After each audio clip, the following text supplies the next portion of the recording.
Est-ce que vous avez déjà ressenti cette sensation d'être en retard sur tout le monde, de voir les autres avancer, pendant que vous avez l'impression de faire du surplace?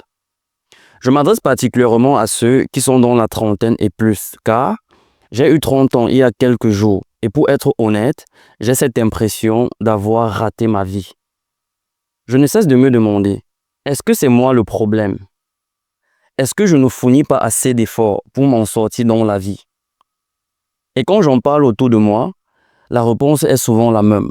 Brel, tu te mets assez de pression. Tu es trop exigeant envers toi-même. Est-ce vraiment le cas? Est-ce simplement une question de perception ou j'ai réellement raté ma vie? Et toi, as-tu connu ces moments de doute quand tu as eu 30 ans? Si oui, comment as-tu géré cela? Comment as-tu surmonté ce sentiment d'échec? S'il te plaît, partage ton histoire et ton expérience dans les commentaires, car je suis convaincu que cela pourra aider quelqu'un qui, comme moi, passe par la crise de la trentaine. Mais en attendant, voici 3 questions que je me pose actuellement pour m'aider à retrouver la clarté mentale et avoir des idées claires. La première question est la suivante. Quelles étaient ou quelles sont mes propres attentes pour ma vie? D'où viennent-elles? Est-ce que mes objectifs actuels sont vraiment mes objectifs? Ou bien, ils sont le résultat de ce que ma famille, la société, mon entourage attendent de moi? Je commence par cette question parce que, trop souvent, nous vivons selon une horloge qui n'est même pas la nôtre. Nous nous mettons une pression énorme pour atteindre une réussite qui n'est nécessairement pas celle que nous nous sommes fixés, mais plutôt celle que l'on nous a inculquée depuis notre enfance. Je ne sais pas pour toi, mais moi, j'ai grandi en croyant qu'à 30 ans, il faut avoir une carrière stable, une famille, une maison ou une vie parfaitement alignée avec ce que la société qualifie de réussite. Et ce qui me plonge dans toute cette pression aujourd'hui, c'est le fait d'avoir 30 ans et de ne posséder aucun de ces éléments. Et la question que je me pose actuellement est la suivante. Voulons-nous vivre pour nous-mêmes ou voulons-nous vivre pour répondre aux attentes des autres? La deuxième question est la suivante.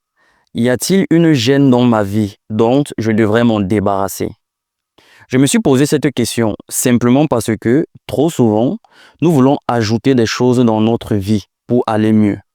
Alors que parfois, avancer peut signifier enlever ce qui nous gêne, enlever ce qui nous freine.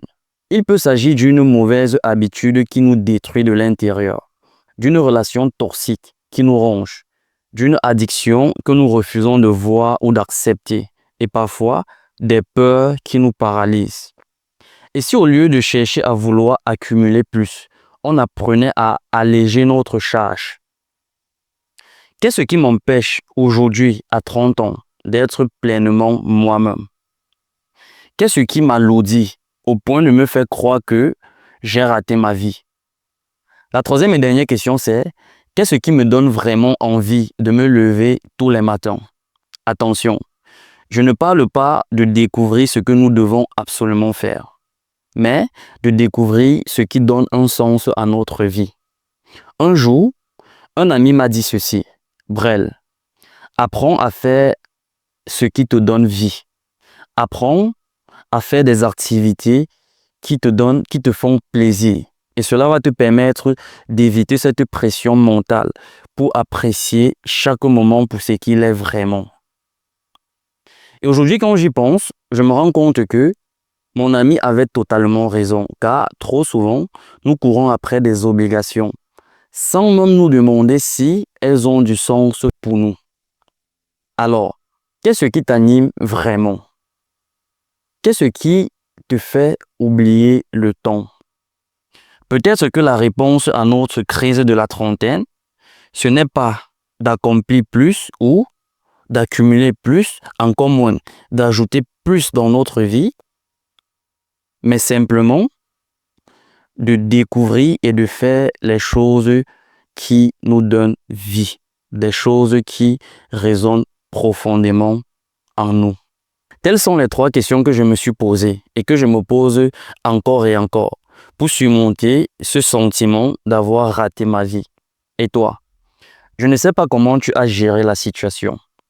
Je ne sais d'ailleurs pas si, quand tu as eu 30 ans, tu es passé par tous ces moments de doute et de crainte.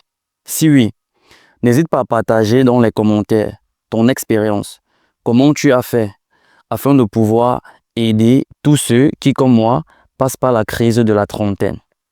C'était tout pour cette vidéo. Merci d'être resté jusqu'à la fin et surtout, prends soin de toi.